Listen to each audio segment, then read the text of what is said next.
This is Titus on his 11th day in training, and what you're about to see can only be described as magic, because he is really awesome. Here. Come on, buddy boy. Place. Heel. Sit. Good boy. Of course, it's implied. You notice I don't have to say the word stay. Here. Here. Sit. I want him to sit in front of me so I can send him backwards to place. Place. Wonderful. Good job. And we also want the dog to be able to cross us and go to place. Here. Come on. Place. Yes. Come back. Come back. Sit. Good boy. So I'm not going to feed him there because he overshot and was goofing off. Here. Place. There you go. Good boy. All right. Here. Come on. Place. Excellent. That's my boy. Good job. Heel. He's going to turn with us and heel, and then I can just walk away.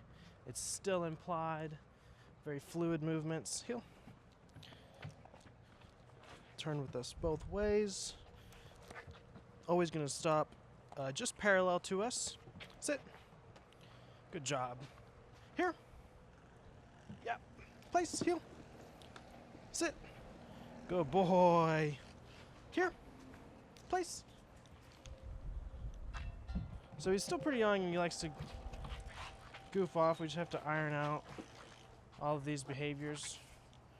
He's trying to cut to the right. Here. Place. Heel. Sit. Good. Here. Place. Heel. Good job. Again, it's only day 11, so I'm not going to stress too hard about, you know, a couple mistakes. Good job. Here. Place. Heel. Sit. Good job. Here. But I am doing this with more repetitions just because he did mess up, which I don't think was an accident, of course. Here. Spin. Good job. And then a circle. Place. Heel. Good job. I also want him to be able to recognize when he has to listen to me or come straight to me and not just focus on going to place all the time. Because the dog can become too focused on just going board to board. Here. Heel. Good. So I want to call him halfway. He's going to, of course, see the board behind us or behind me, and then have to actually pay attention to what I'm saying and just stop short. Heel. Sit. Similarly here, he's going to want to go to place. I walk straight backwards. He has to pay attention and follow me. Very, very nice. I can also go just adjacent to the board here.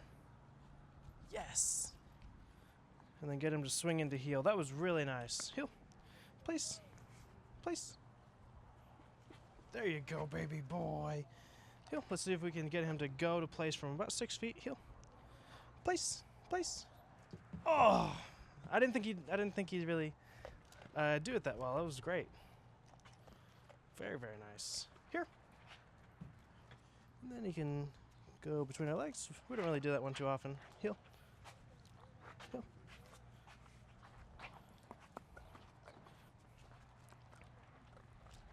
Heel. Case in point, again, he wants to jump on the board. Heel. When we're just walking past it. So the dog has to learn, are we actually going to place or not? So he has to focus on me and what I'm actually saying or doing rather than just assuming. Place. Good job. So I'm going to put the leash back on now because I want to work on down a little bit. We have not gone over this a ton. Heel. I always like to wait to do down because it's a bit more difficult for the dogs to understand or approach. Because of this downward pressure, it's very unusual for them. But we have downward pressure, and then he might get stuck here, so I can gently apply pressure between the shoulder blades and then feed him after. And then get my foot back on the leash so that he can't just stand back up. When he's laying back down, I of course release all that pressure on the leash, and then feed him continuously to promote staying in that position. Heel. Place. I'm sending him to place. Oh. So that he can swing back into heel and reset. Heel. And I get my foot back on the leash.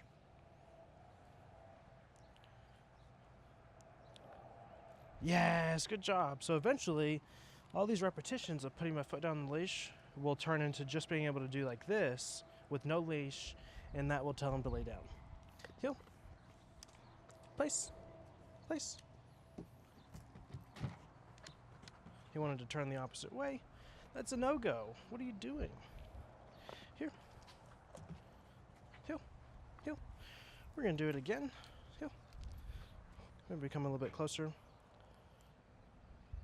Down. Oh, that time was really smooth, really fast. Good job. So now what I can do is keep my foot on the leash and then try to step away, step backwards. See how he's thinking about wanting to get up. First couple times we did that, he wanted to jump up. So it does progress pretty quickly. You just have to work on inches at a time, of course. Here, you spit this one out, you can have it back. There you go.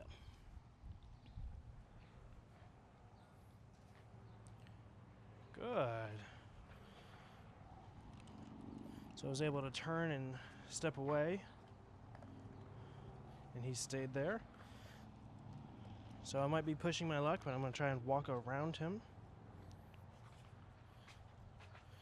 We can just put him right back into a down. Try again. But I kept my foot on the leash there.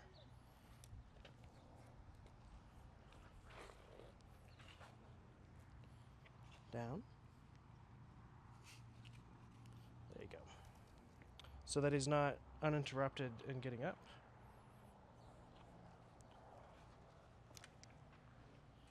Down. Yes, good job. This time I think we'll have a little bit more success. There you go. So that was our first time ever trying to walk around him. He didn't really understand what was going on. So him getting up is totally fair and completely expected. We just have to have clear communication and guidance and not leave too much room for error where he like either completely stands up or walks away or thinks that not laying down is the right thing to do. And it didn't take too much pressure, force, coercion, or anything like that. Here. Good job. So now that we've been able to walk around him when he's laying down, I also want to be able to walk around him from a sit, which is a little bit easier. Boop. We just have our hand here so we can lift up for sit, because lifting up on the leash does mean sit already. He already knows that. Sit. You see that right there? Sit. So that if he does go to move, I can gently lift up on the leash, telling him to sit back down. And then we can get repetitions of walking around him so that he understands that what the right thing to do is here in this situation. Very nice. And then we walk the other way. Sit.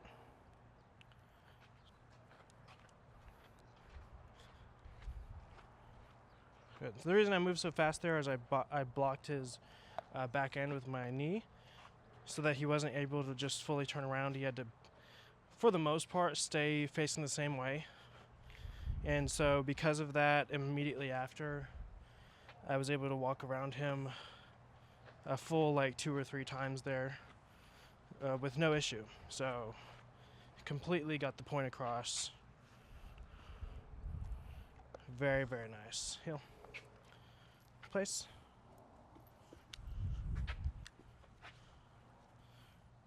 Heel.